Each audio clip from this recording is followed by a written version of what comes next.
Nós, primeiramente, estamos dando graças a Deus pela oportunidade de nós estarmos aqui reunidos nesta casa, nesta noite, neste ponto de luz aqui nesse local, e sempre dando graças a Deus de estarmos aqui. Eu sempre digo que eu não sou um palestrante, eu sou um expositor que trago o tema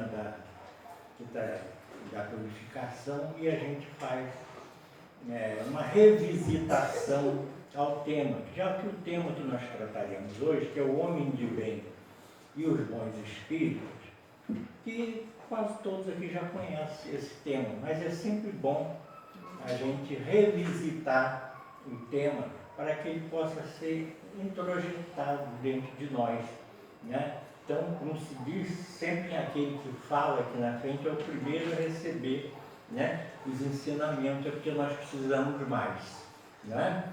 Eu, por isso, sempre digo que eu não sou palestrante, porque a gente sempre fica preocupado, será que eu tenho condição de levar esse pensamento aos colegas, companheiros de doutrina? Mas é uma missão e a gente deve cumpri-la, né? Fazer de tudo, pelo menos de coração a gente está aqui para executar esse trabalho. Então, o tema aqui trazido é o homem de bem, que está previsto no capítulo 17, item 3. Quase todos já conhecem, mas é bom sempre a gente revisar o assunto. Diz assim, o homem de bem, quem é o homem de bem? O homem de bem é o portador da fé verdadeira. Por quê? Porque ele tem fé em Deus, em sua bondade, na sua justiça e na sua sabedoria. Esse homem de bem, nem sempre ele percebe que ele tem essa qualidade. Muitas das vezes, necessariamente um homem de bem não precisa ser um religioso, né? Desde que ele pratique o bem pelo bem, ele está dentro desses requisitos aqui, né? Eu sempre gosto de falar que a gente não está aqui para ensinar ninguém, né, a se conduzir, mas é sempre bom lembrar que a prática do bem é como a página nos chama a atenção, a página inicial aqui, que é a gente palmilhar a nossa caminhada para o plano superior, né? Para a gente chegar mas é preciso que a gente tenha fé no futuro. Se eu entender que a vida é só isso por aqui, né? Qual o objetivo da minha caminhada, né? Se eu vou ficar por aqui mesmo. Então, é preciso que a gente esteja sempre alertado para isso. Então, ele diz assim, esse homem de bem sabe que nada acontece sem a permissão de Deus e se submete à sua vontade em todas as coisas, né? É como diz que não cai um fio de cabelo sem que seja permitido por Deus, né? Eu lembro quando eu era mais novo e na minha casa eu ouvia muito Alziro Zaru e ele sempre repetia essa frase, Deus não vacila nem erra, né? Está tudo certinho. A gente que às vezes não compreende as coisas, né? Ou pelo menos não se submete à vontade de Deus. A gente acha, mas Deus não podia fazer isso comigo, por que eu estou assim? Eu sou tão bonzinho, eu faço caridade, por que eu estou doente? Por que acontece isso, né? Por que meus filhos não têm um salário belo e tal? A gente nunca está satisfeito, mas a nossa virtude está em compreender e submeter-se, que está tudo dentro do plano, do planejamento divino, certo dessa máxima, que Deus não vacila nem erra. Diz mais aqui, esse homem de bem tem fé no futuro, razão pela qual coloca os bens espirituais acima dos bens temporais. Aí é que está o nosso problema, que a gente acha que tudo está por aqui mesmo, né? Que eu tenho que granjear bens para mim, posição social, né? Moedas e tal, mas sem saber que o plano maior são os bens espirituais. Então, mas isso é porque nós ainda estamos caminhando, né? Agora, nada impede de que a gente já nessa nossa caminhada, a gente insere trabalhos para que palmilhe a nossa escala evolutiva de maneira que possa nos conduzir a um plano superior. Então, continuando, Kardec, no Livro dos Espíritos, na questão 918, também trata do mesmo assunto. Ele diz: o verdadeiro homem de bem é o que pratica a lei da justiça. Então, a gente tem que entender que a gente às vezes confunde o homem de bem com o homem bem na sociedade. Tem que saber se ele pratica a lei da justiça, quando ele dá trabalho, quando ele emprega, não é? Quando ele convive com outras pessoas, com seu vizinho, não é? Então ele diz: pratica a lei da justiça, do amor e da caridade na sua maior pureza, né? Não é aquela caridade mais ou menos, né? Aquela caridade da conveniência, né? Eu, por exemplo, eu vou dar uma cesta básica e de repente eu vou para o céu, não é? A ideia de muito é essa, ou senão, como tem aquela rainha, né, que chegou lá e disse: mas eu dei tanta coisa lá embaixo e tal, mas chegou lá e viu a serva dela numa situação melhor que ela. Então, a gente tem que saber que a gente tem que praticar a caridade pela caridade, né? Então ele diz ainda: o homem de bem, diz lá no Livro dos Espíritos, o homem de bem se interroga a própria consciência sobre os seus atos que praticou, né? Se a consciência é o nosso juiz, né? Ele é implacável conosco, mas é preciso que ele esteja com a luzinha acesa, porque tem pessoas que praticam o mal e não têm consciência que está praticando o mal, né? Então ele não vai se interrogar, né? Santo Agostinho mandava a gente fazer à noite, fazer aquele, o que eu fiz de bom, fazer aquela contabilidade, né? Ver como é que está a nossa situação. Bom, eu fiz assim, então amanhã eu posso fazer melhor, né? Mas a gente não faz isso, né? Então ele diz, com os seus atos que praticou, perguntará se não violou essa lei, né? A lei da justiça, não é? E se não fez o mal, e se fez todo o bem que podia. Porque tem muita gente que diz: bom, eu não faço mal a ninguém, mas também não pratico bem, então só é uma virtude negativa, né? Não tem valor nenhum. Então, se a gente não praticou o mal, já é um ganho. Agora, se fez todo o bem que podia, ninguém é cobrado de fazer aquilo que ele não pode, né? Fazer dentro das suas possibilidades, naquilo que você pode, às vezes uma simples conversa, uma simples atenção, você está praticando bem dentro das suas possibilidades. E eu vi, às vezes eu conversava com determinado: não, mas eu não posso, não posso ajudar ninguém não, que eu também sou pobre, eu ganho salário mínimo, mas essa é uma visão errada da pessoa. Dentro das suas possibilidades, você tem que praticar o bem, não é? Ele diz: e se ninguém tem motivo para se queixar dele, né? Isso é outra coisa também, né? Se a gente achar, é tão triste saber que alguém não está satisfeito por algum ato que nós tenhamos praticado, mas às vezes nós podemos praticar inconscientemente, né? Por isso que diz, minha mãe dizia assim, quando eu era mais novo, ela disse: Celso é um caso sério, ele faz as coisas, depois ele volta. E às vezes esse já é uma virtude, você erra e volta para consertar aquilo que você fez, não é? Você dá a oportunidade de refazer aquilo. Então já é um ganho, porque você tem consciência de que você errou. Muitas vezes você fala uma palavra para uma pessoa que pode não agradar a pessoa, né? E se você perceber aquilo, você volta, pede desculpa, né? Isso é uma coisa que às vezes o orgulho não deixa a gente fazer, né? A gente às vezes não faz por isso. Então ele diz: enfim, se fez aos outros tudo quanto queria que os outros lhe fizessem. Essa é a máxima maior, que nós vamos ver mais adiante, que também é o roteiro que nos dá mas é mais adiante que o Bezerra de Menezes. Mas antes eu quero falar aqui sobre Paulo Apóstolo. que está no Evangelho segundo o Espiritismo, no capítulo 15, 8, item 10, ele diz assim: submetei todas as vossas ações ao controle da caridade, e a consciência vos responderá.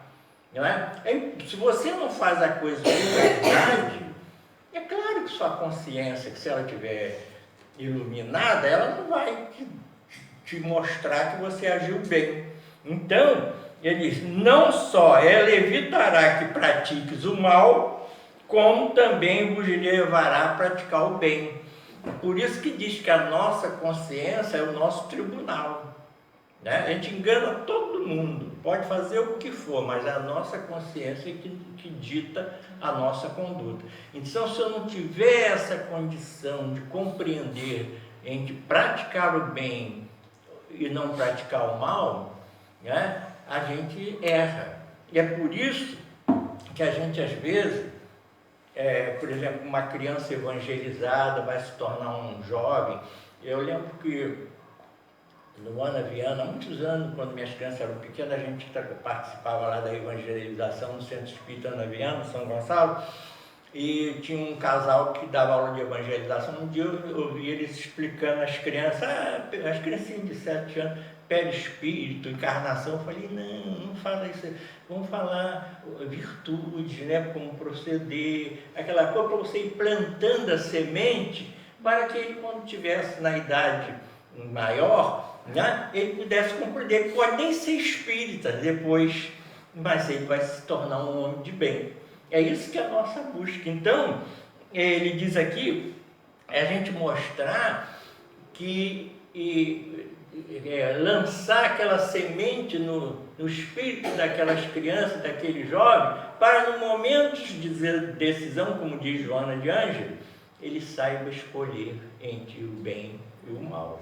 Muitas das vezes, um jovem pode deixar de praticar o mal porque ele se lembra, e no fundo do seu coração, da sua consciência, está os ensinamentos que ele recebeu. Eu lembro uma vez, um dos meus filhos, tinha um menino lá em São Gonçalo, que os outros colegas, uns garotos, viu o garoto passar e começaram a chincalhar o menino.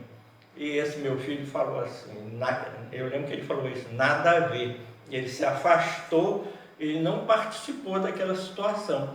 Então é aí que está o momento. É quando o outro engrossa a patota, né, para praticar o mal. Ele se afastou. Eu falei: aí está, né, o germe do ensinamento que foi dado. Então, a gente, quando ensina a criança na evangelização, dar aqueles bons ensinamentos. Eu lembro, não sei se alguém aqui conhece, eu lembro de tia Vilma.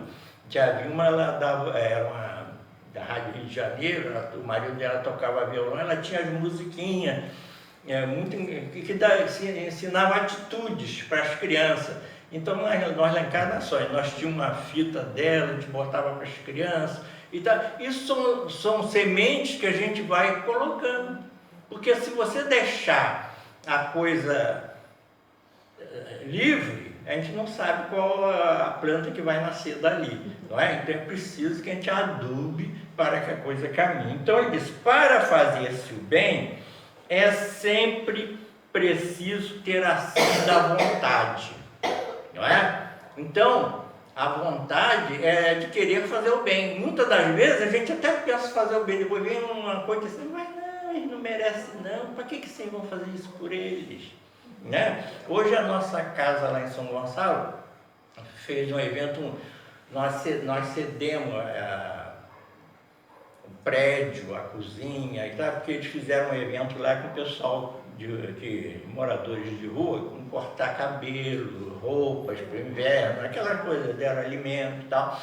Então, é preciso que você... Agora, às vezes, os outros dizem assim: mas para que ajudar essa gente? Porque eles estão ali porque querem, não é? É o que se diz.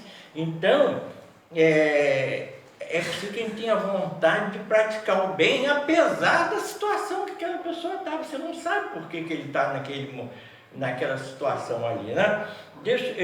Quando acabei, eu fiz esse estudo lá na Casa do Caminho, e quando eu terminei de fazer esse estudo, um rapaz que tem lá, ele faz um trabalho muito bonito.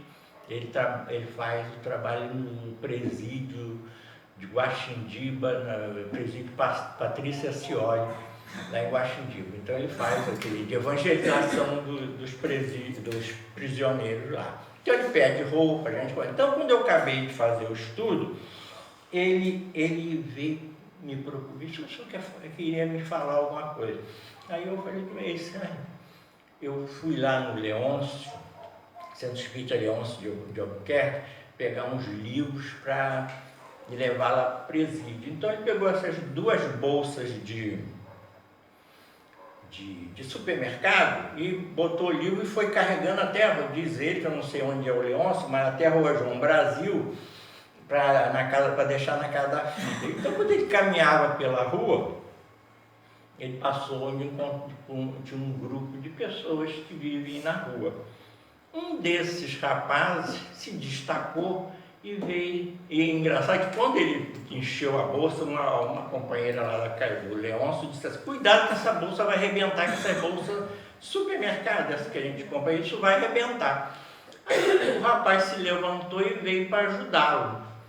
Ele disse, não precisa. E o rapaz, não, deixa eu ir, não, porque precisa, não precisa, a bolsa arrebentou. Aí ele disse, o nome dele é Edgar, ele disse assim, meu Deus, espera esse menino. Aí o menino saiu de perto dele e correu. Ele ficou ali tentando levantar a bolsa e tal, no que ele estava se preparando, o rapaz voltou com um carrinho de supermercado e botou as duas bolsas dele e foi acompanhando ele até a casa da filha. No caminho que ele foi, ele disse assim, eu vivo na rua desde 15 anos. Eu já tive preso.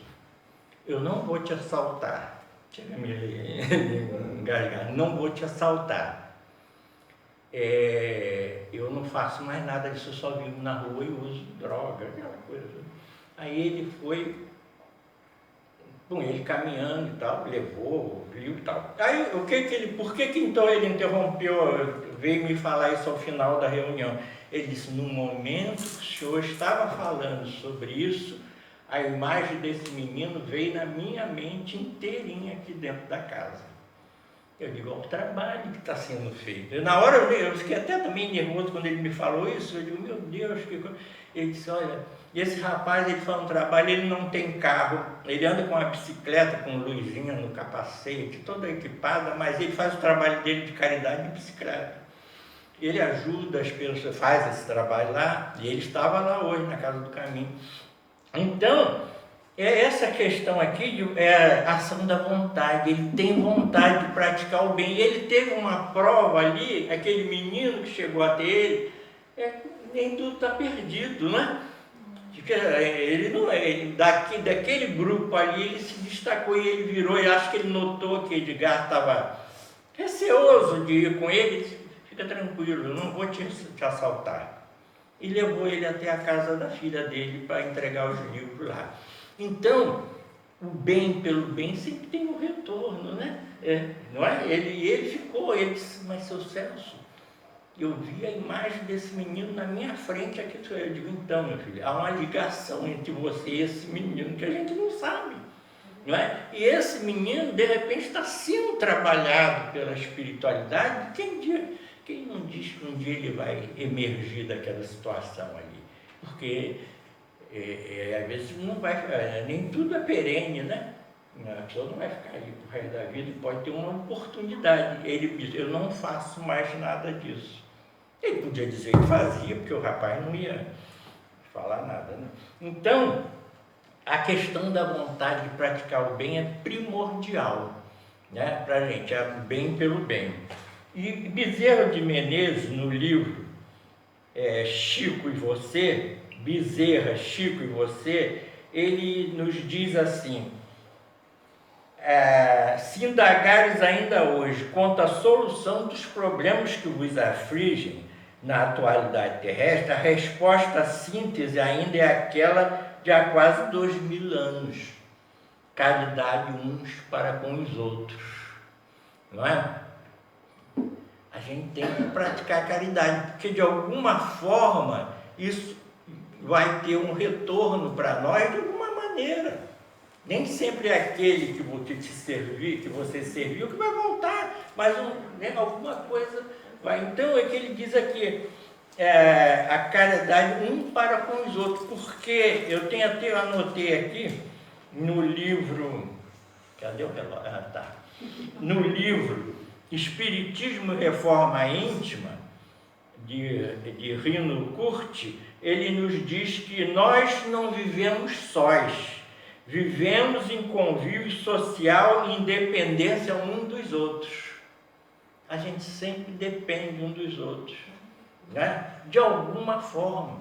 E esse dia eu estava assistindo uma palestra dessas que aparece no celular aí, e ela disse assim, do lixeiro, né? Que seria de nós se não tivesse esses homens que trabalham lá, né? Do entregador, que às vezes que vai na casa da gente entregar e a gente ainda chincalha a pessoa, acha que ele tem que fazer mais do que a obrigação dele, não é? Essa falta de conhecimento, então é preciso que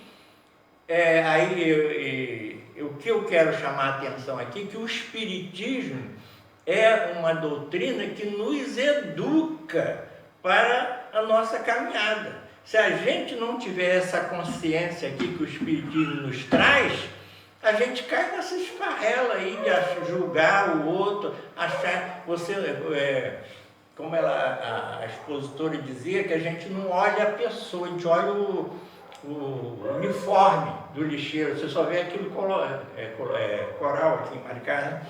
Coral, você não vê a face da pessoa, aquela pessoa invisível para você, e você tem que ver de outra maneira, e assim vai. É o entregador que vai entregar água na sua casa, que você acha que como ele está entregando, ele tem que fazer além do que ele... Não é? Então, então, por isso que nos chama a atenção, tem que dizer assim, o Espiritismo prega o trabalho, a caridade, a solidariedade humana, a fraternidade, a luta contra a ignorância. A ignorância é a falta de conhecimento, falta de esclarecimento. Você pode ter faculdade, doutorado, mas se você não tiver aquele esclarecimento, você está nesse nível aí de ignorância. Então ele diz mais, o Espiritismo clama pelo amparo à velhice, a proteção da infância, sob o lema cristão de que fora da caridade não há salvação.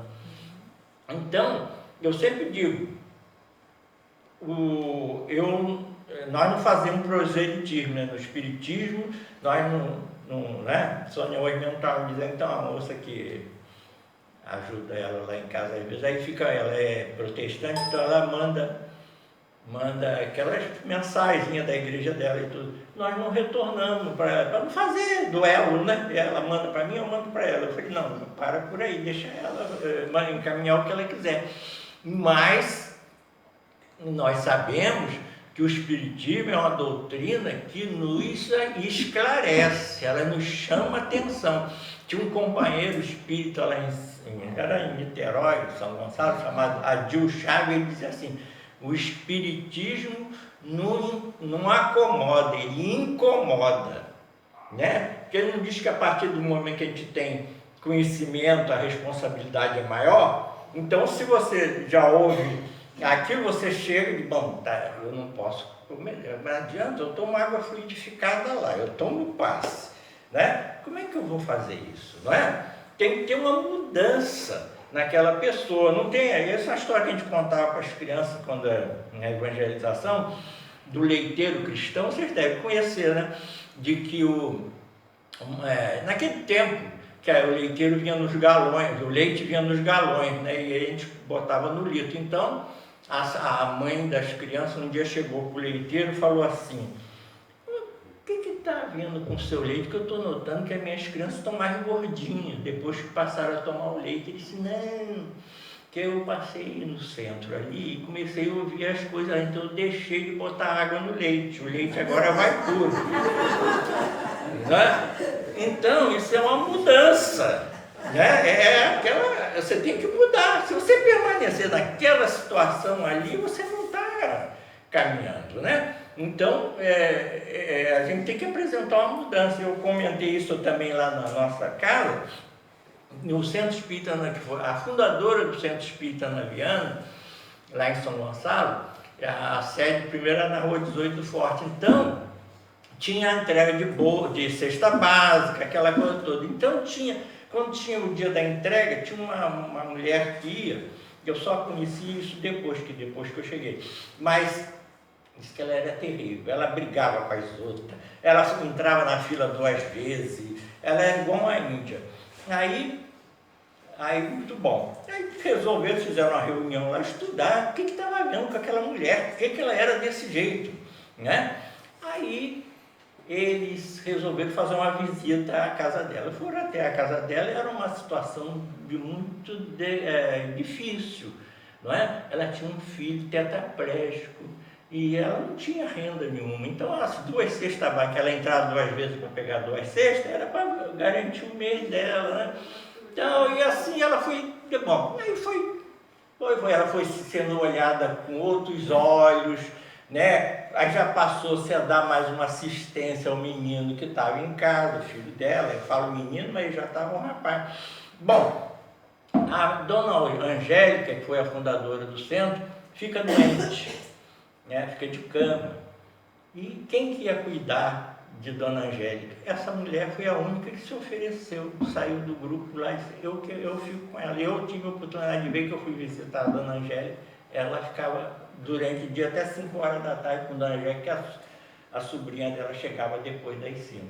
Então, é para a gente mostrar, houve uma evolução daí. Ela tinha aquela atitude porque ela passava por aquela situação, mas o tratamento que ela recebeu, né? Ela evoluiu, houve uma transformação. Então o Espiritismo propõe isso, objetiva isso, a mudança de comportamento, a mudança, mas a gente sempre diz, olha, isso aqui é ótimo para minha cunhada, né? Para minha sogra, né? Então, é para nós, né? Quando nós vemos esses ensinamentos, eles servem para nós.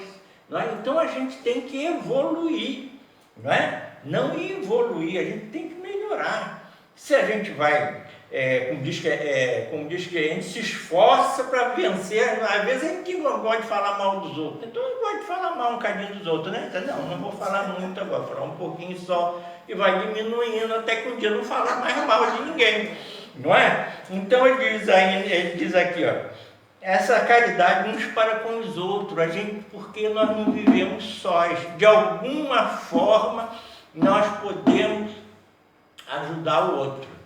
É até hora aqui, ó. 8h30.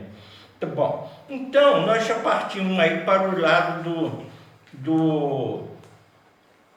do homem de bem. Outra questão também que a gente quer falar aqui um pouquinho, que diz assim, ó, o importante é fazer o bem sem esperar paga alguma e ser possuidor do sentimento de caridade e amor ao próximo. A questão aqui está no sentimento, não é? Então, não tinha um ditado para nós antigos, né? Aliás, eu vi uma definição de velho esses dias, que velho é o jovem mais antigo, o jovem há mais tempo. O jovem há mais tempo, eles estão chamando agora de velho.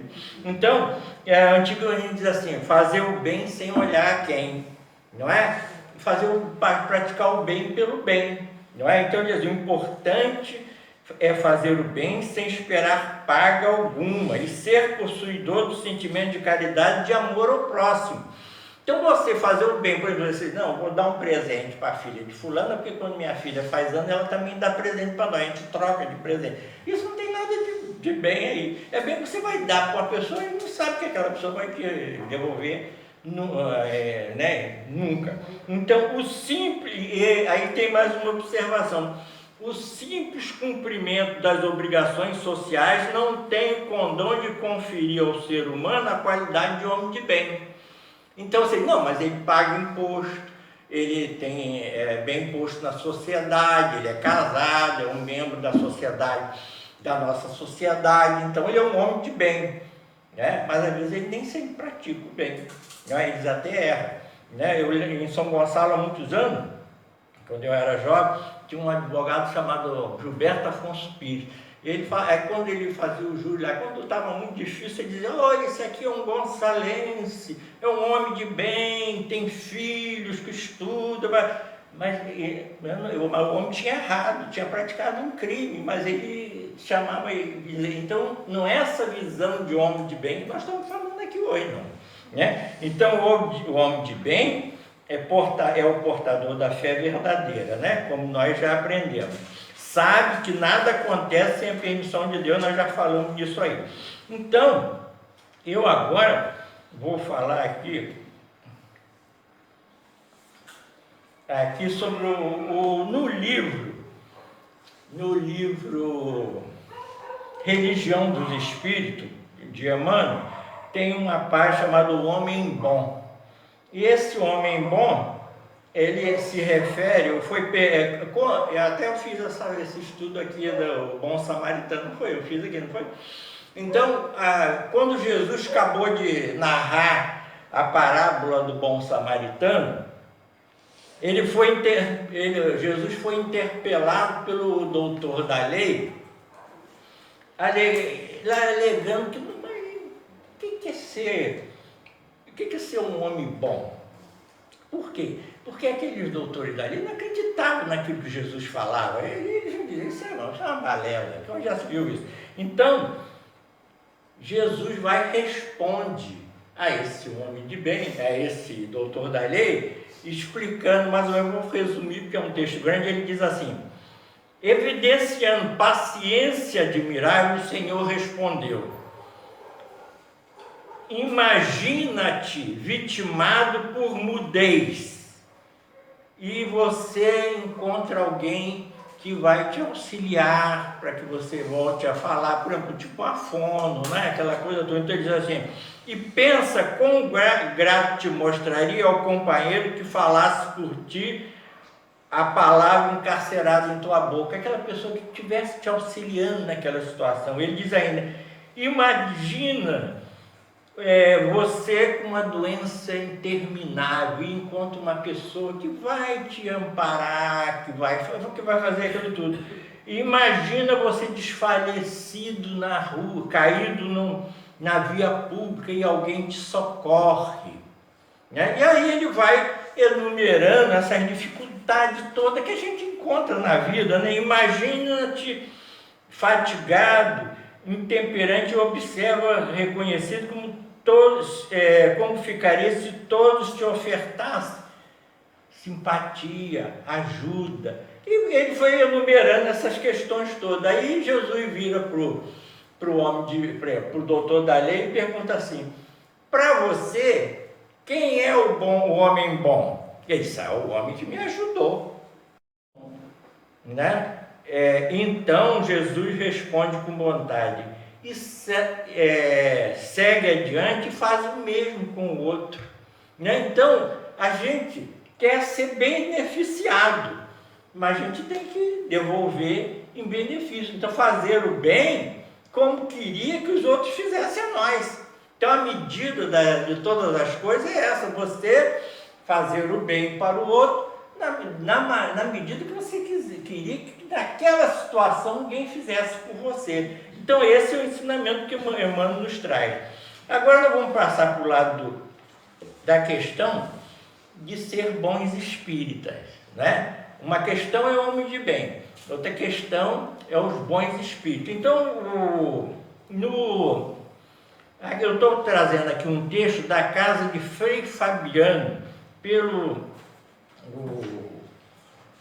quem redige o texto é Ricardo Gembarovski. Ele diz assim: bons espíritas, podemos nos considerar bons espíritas?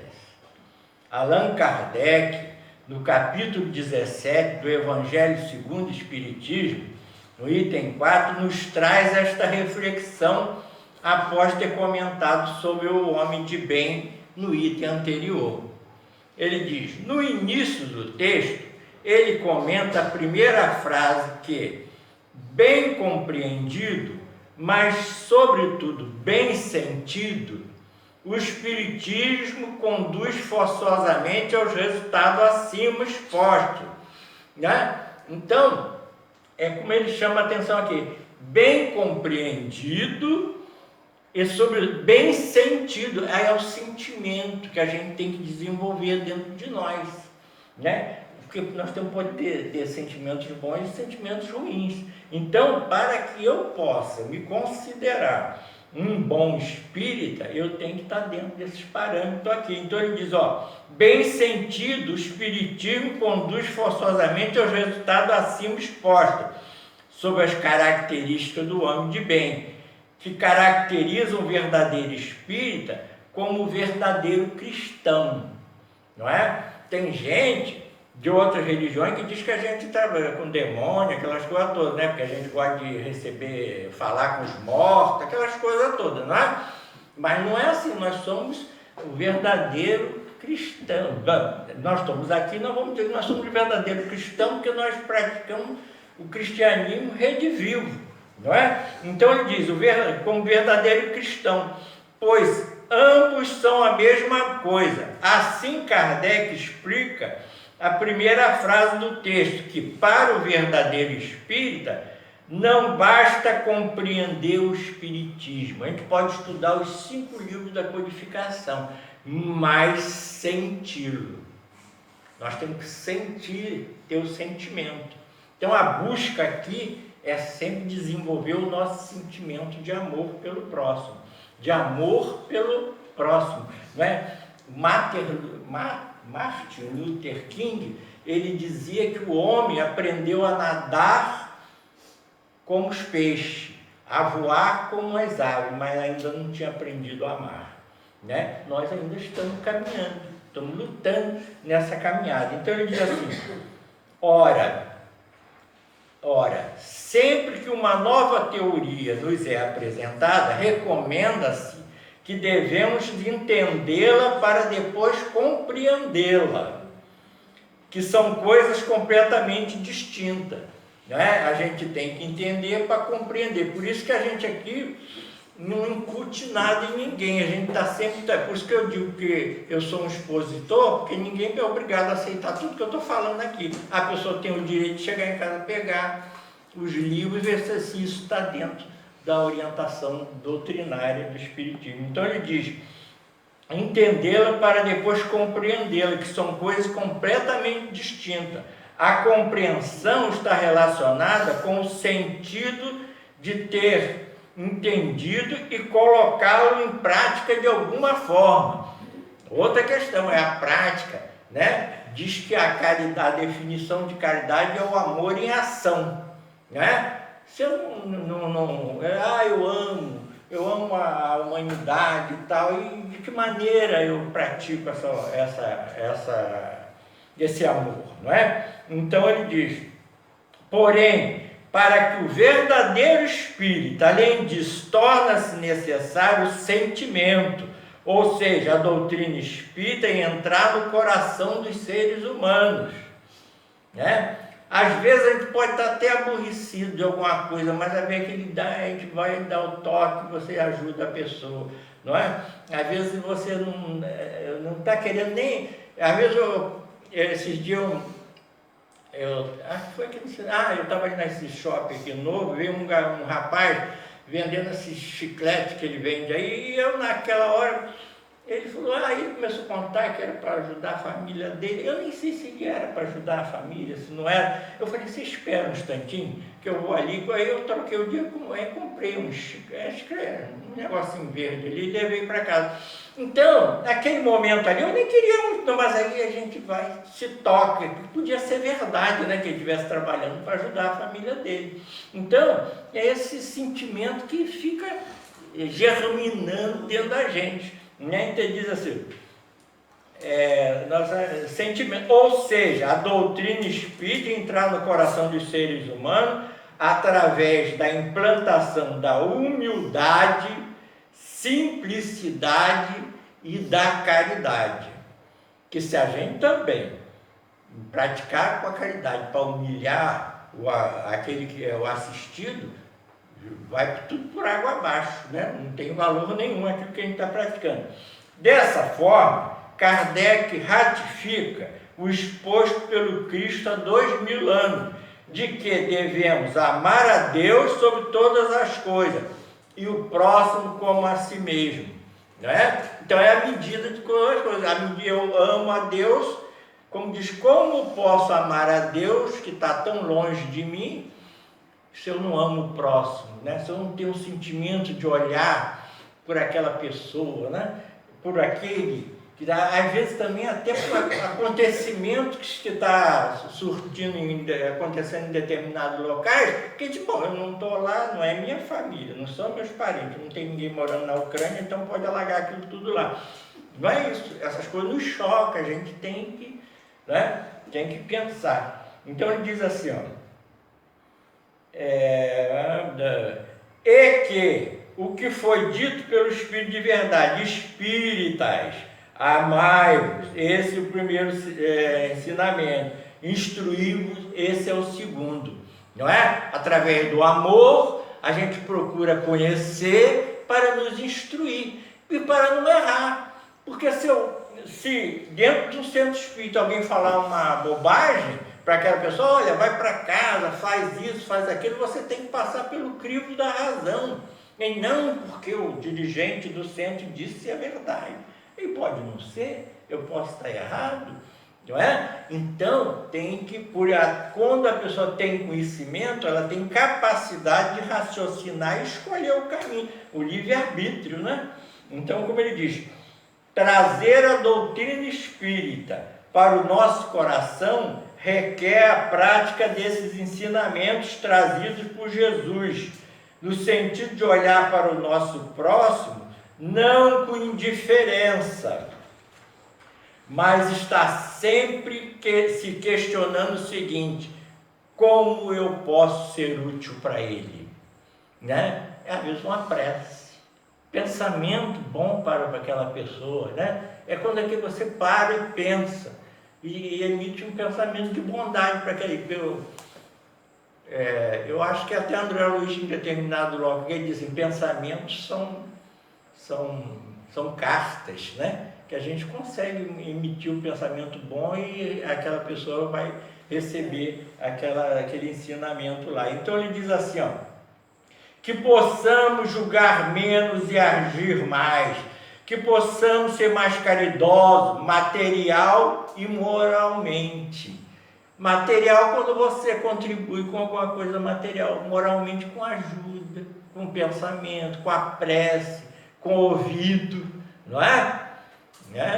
Muitas das vezes a gente tem compreensão para aquele que quer falar, né? Tem gente que fala, precisa falar, né? Então ele diz, ó, com os nossos irmãos, este é o convite para que a doutrina espírita possa entrar em nossos corações e que possamos senti-la verdadeiramente. Né? Ele diz, Kardec, neste texto, alude ao cristianismo, tamanha simplicidade, profundidade e amorosidade.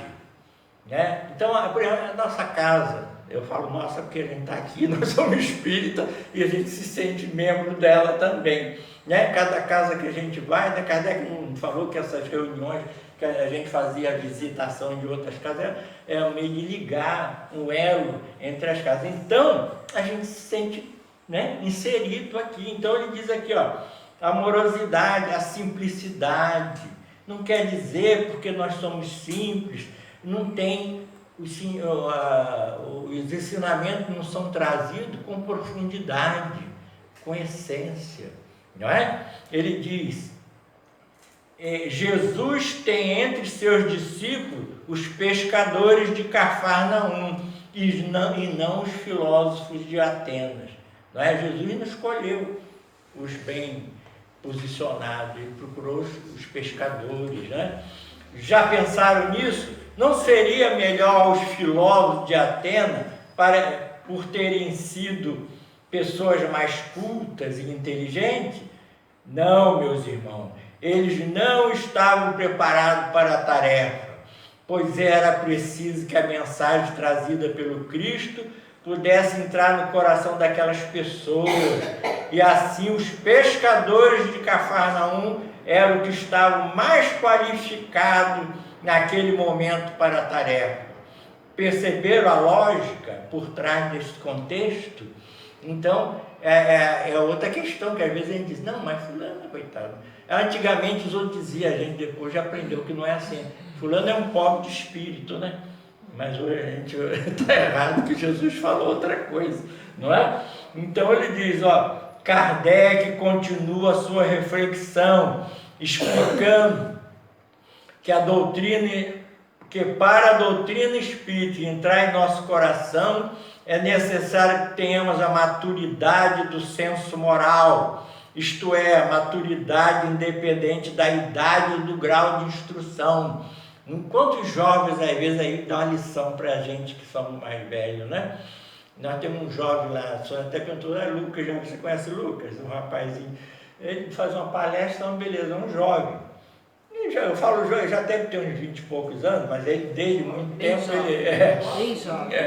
Então ele faz uma palestra brilhante, né? E nem tem o recurso. Por isso que eu estou dizendo, eu não sou palestrante, ele fala assim, aquilo tudo que é uma beleza. Então, independente do grau de instrução, porque é inerente ao desenvolvimento.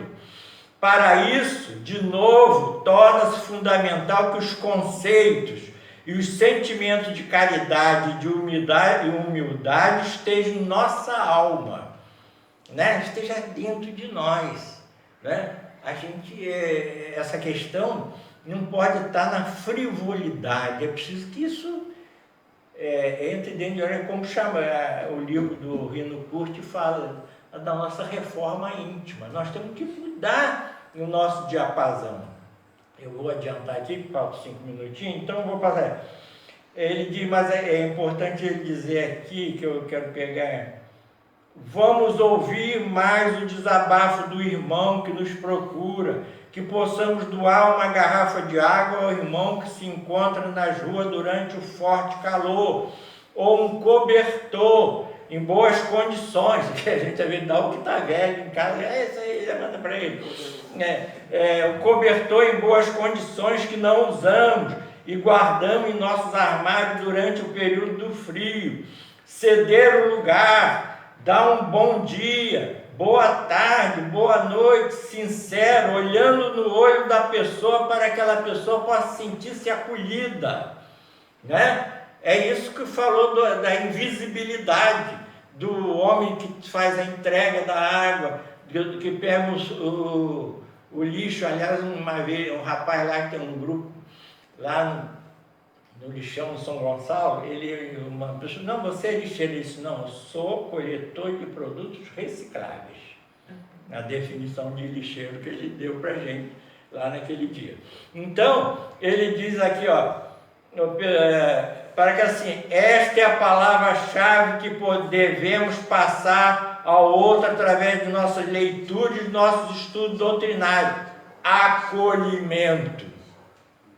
Esse trabalho que se faz aí, que foi feito hoje lá, não foi a nossa casa cedeu lugar a um grupo de pessoas que levou essas pessoas para lá, e foi um trabalho eu não estive lá, mas deve ter sido muito bonito. Então é um trabalho de acolhimento, não é? Então espiritismo bem sentido é muito melhor que espiritismo bem compreendido, meus irmãos. E aproveitando o ensejo, não existe fé raciocinada sem caridade aplicada. Meditemos sempre essas palavras. É ótima a leitura dos livros, assim como seus estudos, mas se não aplicarmos a caridade, não adiantará muito. Ser espírita não é frequentar reunião pública semanalmente, tomar passe, beber água magnetizada. Não podemos ficar limitados a isso. Pensemos sobre isso que vos escrevo. Então, aí está, gente. Tem mais coisa aqui, mas não vai dar tempo por causa da coisa. Ele diz assim, aí ele termina o texto dele, ele diz assim: reconhece o verdadeiro espírita pela sua transformação moral, pelos esforços que emprega em domar suas más inclinações. Precisamos entender, compreender e trazer para a nossa alma este princípio, para que possamos aos poucos buscar a nossa maturidade do senso moral e alcançar os objetivos traçados. Ele diz, no livro de Emmanuel, Psicografar e Reencontrar o Padrão Espírita, para terminar, ele diz: transformar o coração em fonte de amor, converter o cérebro em fulcro de pensamentos nobres, transformar os olhos em mananciais de compreensão, transfigurar os ouvidos em depósito de bondade, selecionar as palavras, consagrar as mãos ao serviço. Precisamos buscar esse espírita que é falado por Kardec, que possamos ser espírita 24 horas e enxergarmos sempre o Cristo no nosso outro irmão, servindo como se estivesse servindo a Jesus. Muita paz, meus irmãos. É o Ricardo Gambarovski. Então, é um texto que nos chama a reflexão. Então, aí está, eu agradeço a oportunidade e a paciência de vocês por terem me ouvido.